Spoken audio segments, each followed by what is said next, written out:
Magandang araw po, welcome po sa aking channel of 9 TV. Patalas sa 10. Meron po ba kayong mga properties na napapabayaan or non-performing assets? Plan nyo ibenta, pero wala kayong oras pagbibenta nito. Kung ito'y pagkakatiwala nyo po sa amin, tawag lang po kayo sa aking numero. Usap po tayo. Gawa ko po ng video for free. Yes, libre po. Wala po kayong babayaran. Tutulungan pa namin kayong mabenta inyong property. Kami na po bala sa marketing, sa boosting or paid ads, even sa tripping. Hindi na po kayo mapapagod sa pag-entertain ng mga buyers. Kami na po bala sa lahat. Tawag lang po kayo. Nandito po tayo ngayon sa Silang Cavite kung saan meron po tayong bagong video presentation, mga subdivided lots. At mura pa po ito sa ngayon, gawa ng nasa pre-selling stage pa lang. Ginagawa pa lang po itong daan. Pero once na ito'y magkaroon ng concrete road, tataas na po ang presyo nito. At mamaya po sa dulong parte nitong video, pag-usapan natin ang presyo nito. Ito po ang available lots ngayon. Meron pong 6 na 1,000 square meters, 2 2,000 square meters, at isang 3,000 square meters. Lahat po yan along 6 meters wide road. So, assuming na itong letter A ay 1,000 square meters, ang letter B ay 1,000 square meters, letter C ay 2,000 square meters, at letter D ay 2,000 square meters. Then, ito pong letter E ang pinakamalaki na meron pong lot area na 3,000 square meters. Yung A, B, C, D, E ay may access po sa creek. Then, dito naman po sa letter F, ang lot area is 1,000 square meters. Ito po'y corner lot. At dito naman po sa letter G, ang lot area is 1,000 square meters. Ganun din po dito sa H at I. Then ito pong letter J ay 1,116 square meters. Then may frontage po yan na 52.19 meters. Then meron din pong access sa creek yan.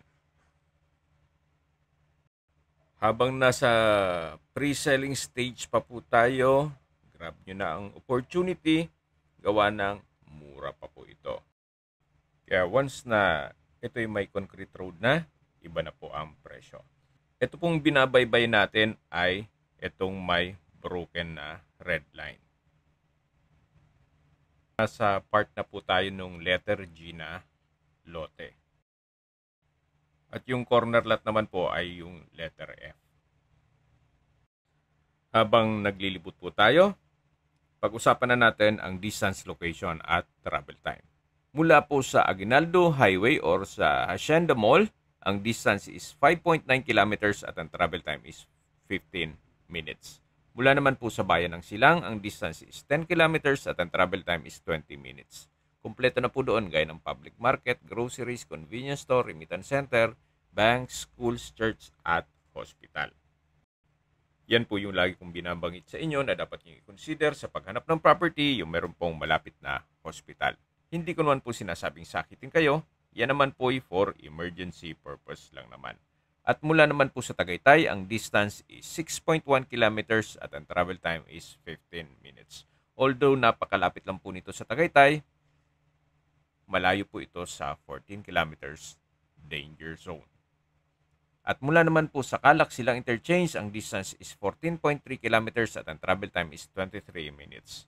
Ang Calac po ay connecting South Luzon Expressway, Skyway, all the way to North Luzon Expressway at ibang parte ng Metro Manila. Kaya mapapabilis na po ang biyahe mula Manila papunta dito sa property. At kung manggagaling naman po sa Manila o sa airport, ang distance is 59 kilometers at ang travel time is 1 hour and 21 minutes.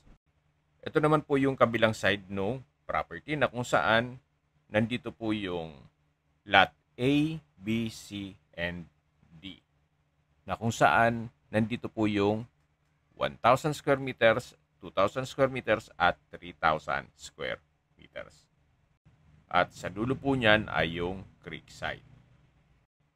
Okay, sa presyo na po tayo. Sa ngayon po, at ito'y pre-selling, ang presyo ni owner ay 5,000 pesos per square meter. Then, pwede pong terms o hulugan. 30% down payment, then ang balance na 70% ay payable in 2 years without interest. Ito po ang sample computation ng 1,000 square meters. Times 5,000 pesos per square meter ay 5 million. Then 30% down payment, 1.5 million. Ang balance po na 3.5 million pesos is payable in 2 years. I-divide nyo lang po yan sa 24 months. Ang 3.5 million pesos. Nasa 145,833,000 pesos ang monthly amortization. Kung may mga katanungan po kayo, tawag lang po kayo sa aking numero. At sa mga kababayan naman natin na sa ibang bansa, meron po akong Telegram. Sa mga iPhone user man, may iMessage. Meron din pong Imo, Skype, Viber at WhatsApp. Same number lang po, 0917-316-3399. Sa mga nagtatanong naman po ng aming Facebook, meron po kaming Facebook page na Nov9TV at Facebook Reels video. Meron din pong TikTok at Instagram. May ibang YouTube channel po kami na The Nov9TV channel at Nov9TV listings. Sana po naibigyan yung video presentation. Paki-like and subscribe na lang po sa aking channel para ma-update din po kayo sa aking future listings. Kung sakali po hanap nyo ay mas malaking sukat na lupa, meron din po kami ibang listings na pwede nyong pagpilian. Huwag po kayong mag-atubiling tumawag sa amin, then let us know your budget para malaman namin kung anong property pwede namin ilok sa inyo. Sa lahat pong viewer, subscriber at nagtiwala po sa amin, salamat po sa suporta. Ingat po kayo lagi at yung pamilya. Maraming salamat po.